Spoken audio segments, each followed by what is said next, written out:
Nanindigan si Pangulong Ferdinand Marcos Jr. na hindi makikipagtulungan ang Pilipinas sa investigasyon ng International Criminal Court o ICC sa Yan.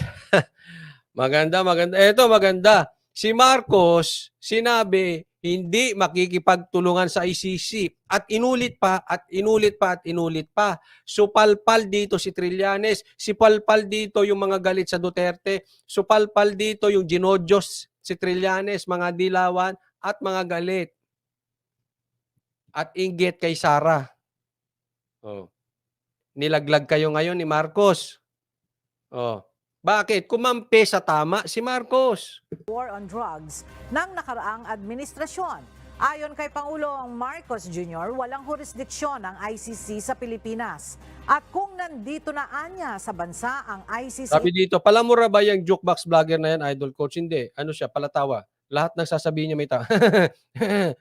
Gaganon. investigators ay wala ring ahensya ng pamahalaan na maaaring tumulong sa kanilang investigasyon. Let me say this for the 100th time. Ayan. Ito, may diin to ha. Kasi maraming sinasabi si Marcos na naunawaan ko yung iba sa atin ay medyo nainis kasi may mga statement si Marcos na medyo alanganin. No?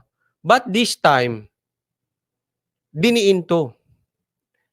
Let me say this for 100 times. Ibig sabihin, sure na sure siya.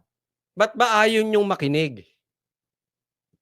I do not recognize the jurisdiction of ICC in the Philippines. Yan, maliwanag.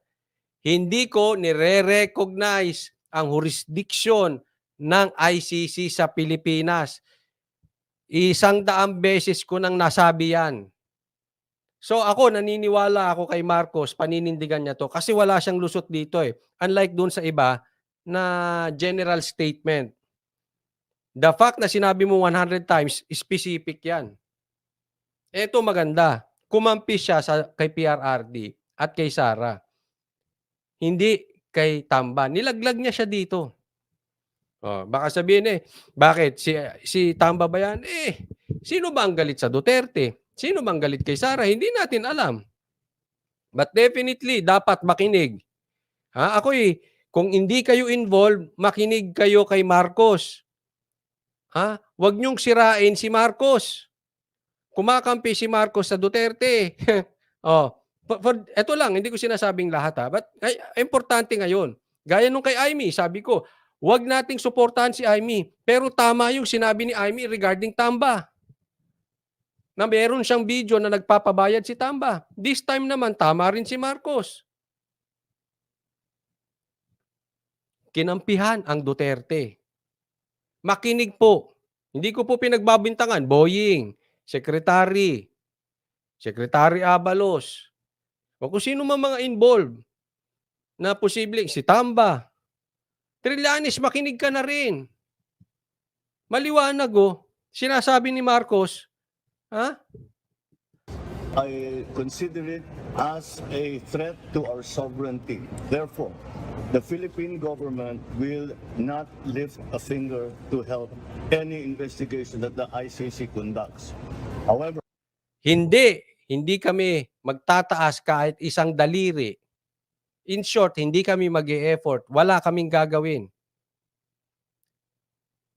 Diyan sa ICC na yan. So, hindi kami makikipagtulungan. Mga sekretary, makinig po kayo kay Marcos. Huwag kayong panira. Huwag kayong dunung-dunungan. Mga sekretary. Sinisira ninyo. Kayo nga sumisira sa unit team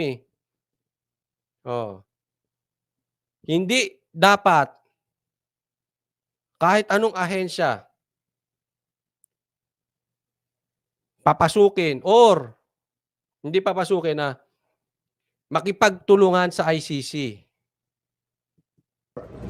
as ordinary people, they can come and visit the Philippines. Pero hindi kami tutulong sa kanila. In fact, binabantayan namin sila. Yun.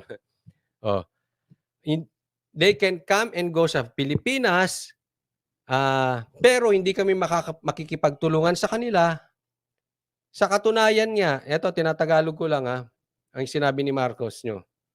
Sa katunayan nga, binabantayan namin sila. In my opinion, parang inamin ni Marcos na nandito ng ICC. Yung salitang yon, sa katunayan nga, binabantayan namin sila eh. So, andito na yan. Ako, naniniwala ako andito na yan. Una, kasi nung nakausap namin si Tatay Digong at tinanong namin siya about ICC, sinabi niya mismo, andito na. So, alam ni Tatay Digong. Hindi ko alam kung nag-uusap si Tatay Digong o si BBM. Hindi naman namin napag-usapan. But one thing for sure, parang inamin ni Marcos dito at sinabi rin ni Duterte sa amin na nandito ng ICC, kinonfirm niya. So, hindi ito haka-haka kung kanino galing na vlogger o kaninong politiko. Ito ay galing mismo sa dating presidente at sa presidente ngayon. Andito na ICC. And very possible, baka may usapan sila. I hope may usapan sila. Kung talagang hindi ibibigay ni Marcos si Tatay Digong sa ICC, ako personally, although hindi ko sinasabing suportahan ninyo, ako personally, I will salute Marcos. Kasi at all cost, ang daming ginawa ni Tatay Digong sa Pilipinas. And I will protect Tatay Digong. Kung meron akong magagawa.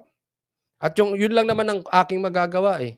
Kung may tutulong kay Tatay Digong, labanan ng ICC, kay anong kulay niyan, tutulungan, pupurihin ko. Ganon yun eh.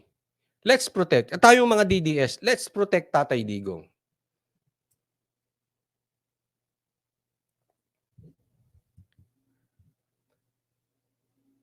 Huwag nating papasukin yung ICC. Kawawa.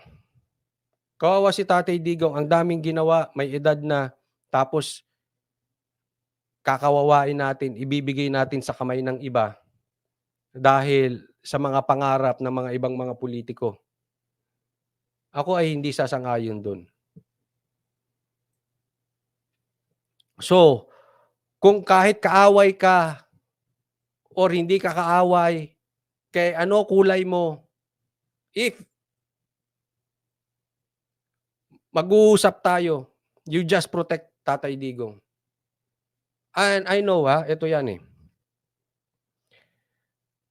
Babalik ko yung sinabi ko kanina. Alam ni Tatay Digong ginagawa niya. Ulitin kasi itong sasabihin ko sa inyo, lalabas sa bibig niya in time. Nakita namin yung totoong kulay. Alisin ko yan. Nakita namin yung totoong kulay ng mga sinasabi niyang mga politiko. So medyo kahit papaano nababasa namin yung diskarte. So pagkatiwalaan natin siya. Ang importante, lilitisin, kung kailangan litisin si PRRD, lilitisin siya ng Korte ng Pilipinas, lilitisin siya ng mga Pilipino at hindi mga dayuhan. Ganun na rin po kay Sara. Sana maunawaan niyo po. Intindihin natin si Tatay Digong.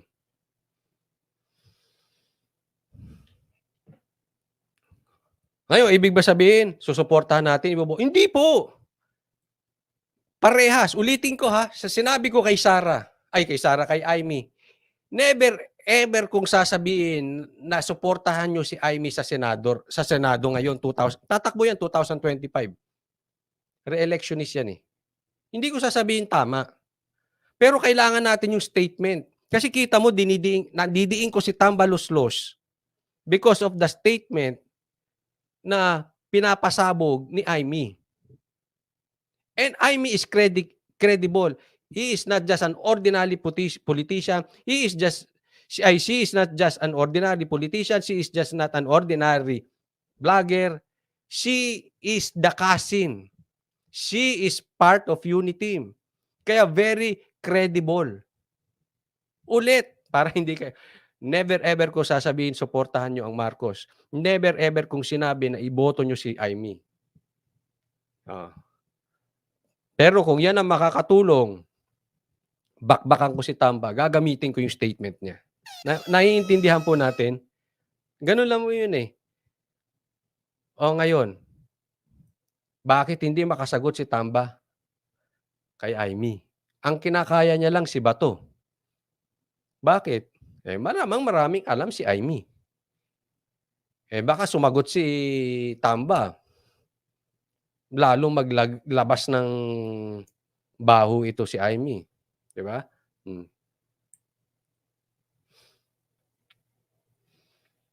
Si Bato, sinagot niya eh. Si Amy, ang dami ng bintang sa kanya, hindi niya masagot-sagot.